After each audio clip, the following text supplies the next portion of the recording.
Good evening. I'm going to take 2 minutes, and thank you so much. I'm sorry I'm late, but I had informed that I would be late. I had another board meeting this evening.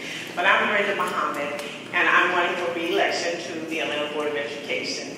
And I'm running because I'm genuinely passionate about the work that we have to do as board members.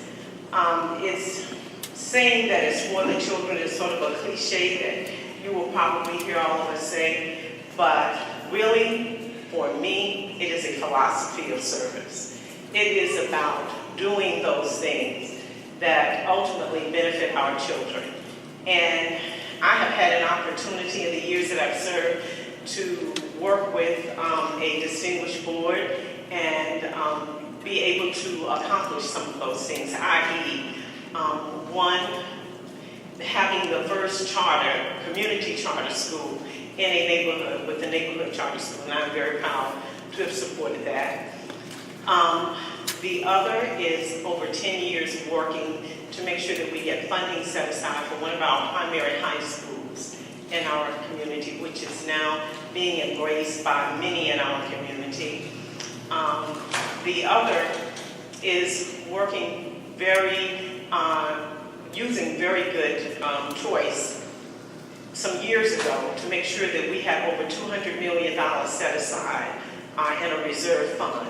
I can tell you that that has dwindled over the years. But more importantly, I am running for this seat because I have the experience, know exactly what it is that we need now during this time, and this is a very, very critical time for the Atlanta public school system and the decisions that will be made. And I believe that those decisions need to be made by some with experience to know exactly what it is that we need in our system, especially a superintendent, and especially understanding our budget. I've had years of working with our budget.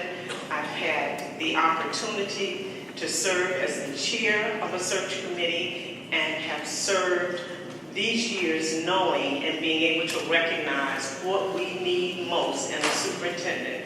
And what we need most is someone who is going to be able to transform this system and bring people back to the system. We've lost too many students, and we need to find a way. We don't need to stop charters necessarily to fight it. What we need to do is to look at how we can be more creative, i.e. decentralizing, allowing site-based management in our schools so that we can keep our students.